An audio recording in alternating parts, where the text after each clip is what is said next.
संजय काका पाटील यांनी जत तालुक्यातील लकडेवाडी, जाडर बोबलात, सोन्याळ, उटगी यासह विविध गावांमध्ये प्रचार दौरा केला. प्रत्येक गावात जोरदार स्वागत करण्यात आले. संजय काका पाटील यांनी आतापर्यंत केलेल्या जत तालुक्यातील विकास कामांची माहिती सांगितली. त्यावर नागरिकांना जत तालुक्यात प्रचंड प्रमाणात विकास कामं केल्यामुळे आम्ही तुमचं उत्साहात स्वागत करत असून पुन्हा एकदा तुम्हालाच आम्ही खासदार करणार आहोत असा निर्धार बोलून दाखवला. गावोगावी होणारी नागरिकांची गर्दी पाहून खासदार संजय काका पाटील यांना विजयाची खात्री पटली. संजय काका पाटील म्हणाले, जतच्या जनतेने दाखवलेला विश्वास आणि दिलेलं प्रेम मी कधीही विसरू शकत नाही. ज्यांनी मला खासदार केलं त्यांचे ऋण फेडण्यासाठी मी अहोरात्र कष्ट करतो. आता पुन्हा एकदा खासदार करण्याचा तुमचा निर्धार पाहून मला हत्तीचं बळ आलं.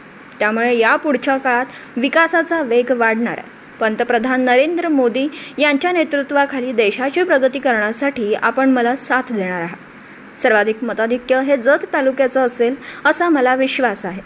या दौऱ्यात भारतीय जनता पार्टीचे नेते तमनगुंडा रवी पाटील, डॉक्टर रवींद्र आळळी, प्रकाश जमदाडे, विठ्ठल निकम, सुनील पवार, संजय कांबळे, अंकुश होवाळे, राजू पुजारी, सरदार विजय बगली, म्हाळप्पा पुजारी, तानाजी पाटील, रवी चिकरगट्टे, संजय तेली, साहिल कुलकर्णी, मणतेश पाटील यांच्यासह प्रमुख पदाधिकारी व कार्यकर्ते सहभागी झाले होते.